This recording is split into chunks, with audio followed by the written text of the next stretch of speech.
নমস্কার। বেতাল পঞ্চবিংশতি ও ৩২ সিংহাসন প্রথম কাহিনী। সেকালে বারাণসী নগরে প্রতাপ মুকুট নামে এক রাজা ছিলেন। বজ্র মুকুট নামে রাজার একটিমাত্র ছেলে ছিল। রাজা রানী দুজনেই তাদের ছেলেকে খুব ভালোবাসত। একদিন রাজপুত্র বজ্র মুকুট তার বন্ধু মন্ত্রীপুত্রকে সঙ্গে করে মৃগয়া করতে গিয়ে এক গভীর বনে ঢুকে পড়ে। সেই বনের মধ্যে একটি গাছে তার ঘোড়াটাকে বেঁধে রেখে এক সরোবরে স্নান করল রাজপুত্র। স্নান ছেড়ে কাছে একটি শিব মন্দির দেখে সেই মন্দিরে গিয়ে পুজো করে বেরিয়ে এসে দেখল এক রাজকন্যা তার সহচরীদের সঙ্গে সরোবরের অপর পারে স্নান ও পুজো করে গাছের ছায়ায় বেড়াচ্ছে। রাজপুত্র রাজকন্যা দুজনেই দুজনকে দেখে মুগ্ধ হলো। রাজকন্যার রাজপুত্রকে দেখে মুগ্ধ হয়ে তার মাথার খোঁপা থেকে একটি পদ্মফুল নিয়ে কানে পড়ল, তারপর কান থেকে ফুলটি খুলে দাঁতে কাটল, শেষে মাটিতে ফেলে দিয়ে যাওয়ার সময় আবার ফুলটি কুড়িয়ে নিজের বুকে রাখল। সাথীদের সঙ্গে যাওয়ার সময় রাজকুমারের দিকে বারবার তাকাতে লাগলো। রাজকন্যার এইসব কাজের কোনো মানে বুঝতে পারল না রাজপুত্র বজ্র মুকুট। সে মন্ত্রীপুত্রকে ডেকে রাজকন্যার কথা বলল।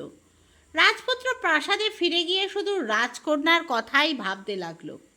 কোনো কাজ বা আমোদ প্রমোদে মন দিতে পারল না সে। স্নান খাওয়া প্রায় ত্যাগ করলো। দিনে দিনে শরীর খারাপ হয়ে যেতে লাগলো তার এই অবস্থা দেখে মন্ত্রীদের ভাবনা হতে লাগলো। একদিন রাজপুত্র তার বন্ধু মন্ত্রীপুত্রকে বলল, আমি ওই রাজকন্যাকে বিয়ে করতে না পারলে বাঁচব না, আমি এই প্রাণ আর রাখবো না। মন্ত্রীপুত্র বলল, রাজকন্যা যাওয়ার সময় তোমায় কোনো কথা বলে গিয়েছিল? রাজপুত্র বলল, না, মুখে কোনো কথাই বলেনি আমাকে।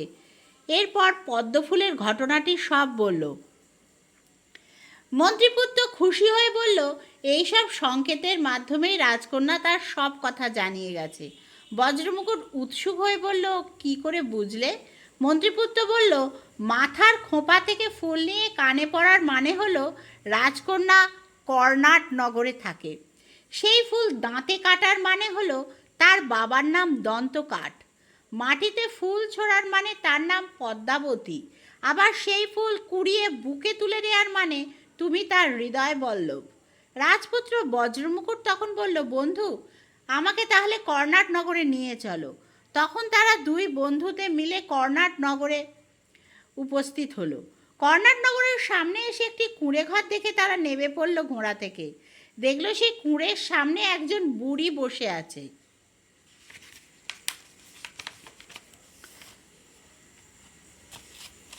তারা বুড়িকে বলল, আমরা ব্যবসা করতে এসেছি এই নগরে,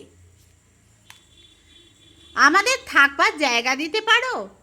বুড়ি বলল, তোমরা এটাকে নিজের বাড়ি মনে করে যতদিন খুশি থাকতে পারো। তারা বলল, এই ঘরে তোমার আর কে কে থাকে?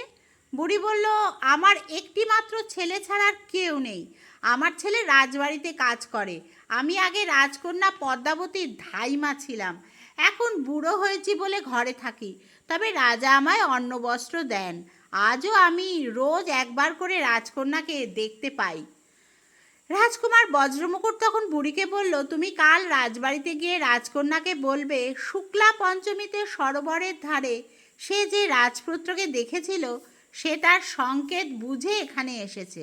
বুড়ি বলল, কাল কেন, আমি এক্ষুনি যাচ্ছি। এই বলে সে লাঠি হাতে তখনই রাজবাড়ি চলে গেল। গিয়ে দেখলো রাজকন্যা পদ্মাবতী একা একা বসে কি ভাবছে। বুড়ি তাকে বলল, বাছা, তুমি সরোবরের ধারে যে রাজপুত্রকে দেখেছিলে সে এখন আমার বাড়িতে আছে। সে রূপে গুণে সব দিক দিয়েই তোমার যোগ্য, তুমি তাকে বিয়ে করতে পারো।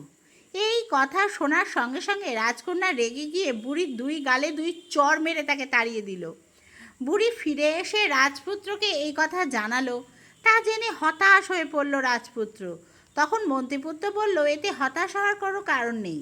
বুড়ির দুই গালে দুই চড় মেরে 10 আঙুলের ছাপ দিয়ে রাজকন্যা বোঝাতে চেয়েছে 10 দিন পর শুক্লপক্ষের শেষে তার সঙ্গে তোমার দেখা হবে। 10 দিন পরে বুড়ি আবার রাজবাড়িতে গিয়ে রাজকন্যাকে সেই কথা বলল। এবার রাজকন্যা তাকে গলা ধাক্কা দিয়ে খিড়কির দরজা দিয়ে বার করে দিল। বুড়ি ফিরে এসে সে কথা রাজপুত্রকে জানাতে সে আবার ভেঙে পড়ল। মন্ত্রীপুত্র বলল, এটাও একটা সংকেত। বুড়িকে খিড়কি দরজা দিয়ে বার করে দেবার মানে হলো রাতে তুমি খিড়কি দরজা দিয়ে রাজবাড়ির অন্দরমহলে যাবে। রাজপুত্র খুশি হয়ে সন্ধ্যা হওয়ার জন্য অপেক্ষা করতে লাগলো। সন্ধ্যার সময় ভালো পোশাক পরে বেরিয়ে পড়ল সে। মন্ত্রীপুত্র তাকে রাজবাড়ির খিড়কি দরজা পর্যন্ত দিয়ে এলো। অন্দরমহলে গিয়ে রাজপুত্র দেখল সত্যিই রাজকন্যা পদ্মাবতী তারই প্রতীক্ষায় বসে আছে। রাজপুত্রকে দেখে সে খুশি হলো। সেই রাতেই গন্ধর্ব মতে বিয়ে হলো তাদের। সুখে রাত কাটিয়ে পরদিন সকালে রাজকুমার চলে যেতে চাইলে রাজকন্যা তাকে ছাড়ল না। ফলে রাজকুমার বজ্রমুকুট রাজকন্যার কাছেই রয়ে গেল। এইভাবে 1 মাস কেটে যাওয়ার পরও রাজকন্যা দেশে ফিরতে দিল না রাজপুত্রকে।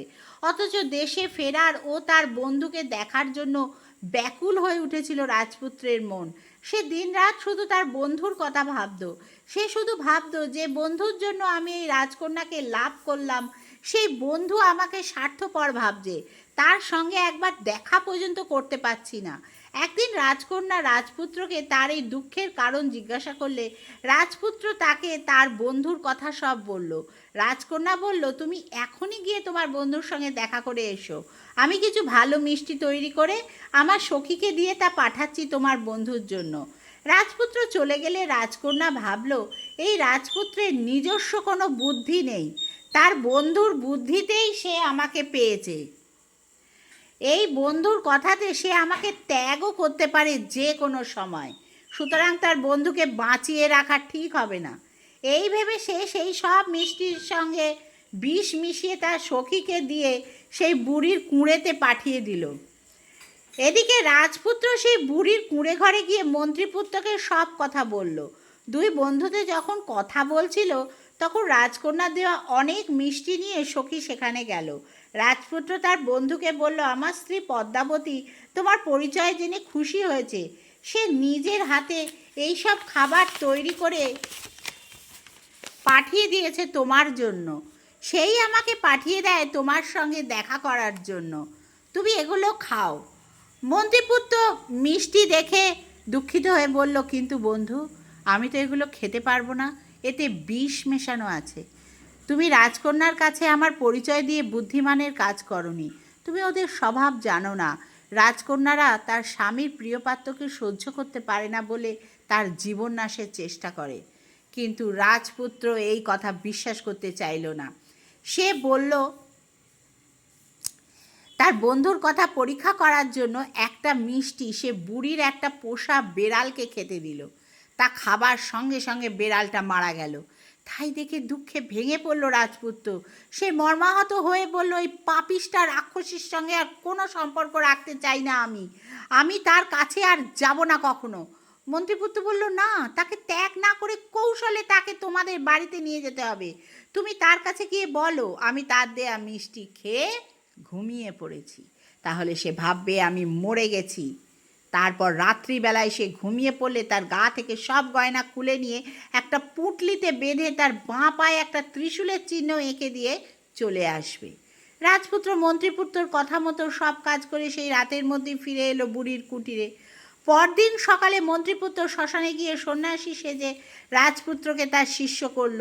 তারপর বলল, এই গয়নাগুলো রাজবাড়ির কাছে এক শ্যাকরার দোকানে বিক্রি করবে। সেই রাজকন্যার গয়না চিনতে পেরে তোমাকে ধরলে তাকে আমার কাছে নিয়ে আসবে, বলবে আমার গুরু বলেছে। রাজপুত্র সেই গয়নাগুলো রাজবাড়ির কাছে এক শ্যাকরার দোকানে বিক্রি করতে গেলে শ্যাকরা গয়নাগুলো চিনতে পারল। সে দেখলো এই গয়নাগুলো কিছুকাল আগে সে রাজকন্যার জন্য তৈরি করেছে।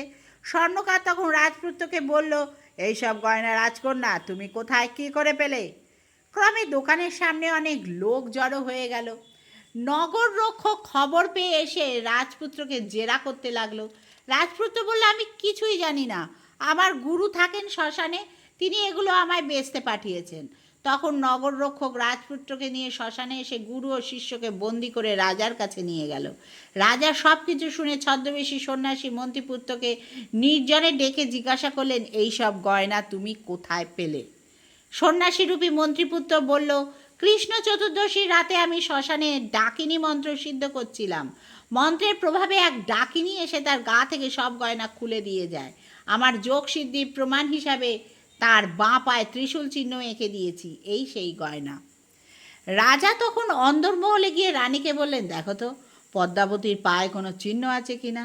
রানী মেয়েকে দেখে এসে বলল, তার বাঁ পায়ে একটা ত্রিশূলের চিহ্ন আছে। তাই শুনে রাজা রেগে গিয়ে বললেন, এই রকম পাপিষ্ঠা মেয়েকে রাজবাড়িতে রাখা উচিত নয়। একে প্রাণদণ্ড না নির্বাসন কি শাস্তি দেবো তা ভেবে পাচ্ছি না। সন্ন্যাসীরূপী মন্ত্রীপুত্র বললেন, নারী বা বালকের প্রাণদণ্ড দেওয়া উচিত নয়, আপনি ওকে নির্বাসন দণ্ড দিন। রাজা তখন বললেন, পদ্মাবতীকে আমি নির্বাসন দণ্ড দিলাম। ওকে আমার রাজ্যের বাইরে নিয়ে যাও, ও থাকলে আমার রাজ্যের অমঙ্গল হবে। রাজার লোকেরা সঙ্গে সঙ্গে পদ্মাবতীকে পালকি করে নগর বাইরে এক গভীর বনে রেখে এলো। এদিকে রাজপুত্র মন্ত্রীপুত্র পদ্মাবতীর খোঁজে সেই বনে চলে গেল। তারা গিয়ে দেখল পদ্মাবতী একটা গাছের তলায় একা বসে বসে ভয় ও দুশ্চিন্তায় কাঁদছে। রাজপুত্র তখন তাকে অনেক বুঝিয়ে শান্ত করে ঘোড়ার পিঠে চাপিয়ে তার বন্ধুর সঙ্গে দেশের পথে রওনা হলো। অনেকদিন পর ছেলে ও পুত্রবধূকে দেখে আনন্দিত হলেন রাজা প্রতাপ মুকুট। কাহিনী শেষ করে বেতাল রাজা বিক্রমাদিত্যকে বললেন, এবার বলো মহারাজ, পদ্মাবতী, তার বাবা রাজা দন্তকাঠ আর মন্ত্রীপুত্র, এই তিনজনের মধ্যে কার অপরাধ সবচেয়ে বেশি? বিক্রমাদিত্য বললেন, রাজা দন্তকাঠের। বেতাল বলল, কেন? রাজা বলল, পদ্মাবতীর শত্রু ভেবে মন্ত্রীপুত্রের নাশ করতে চেয়েছে। শত্রুবোধে পাপ হয় না।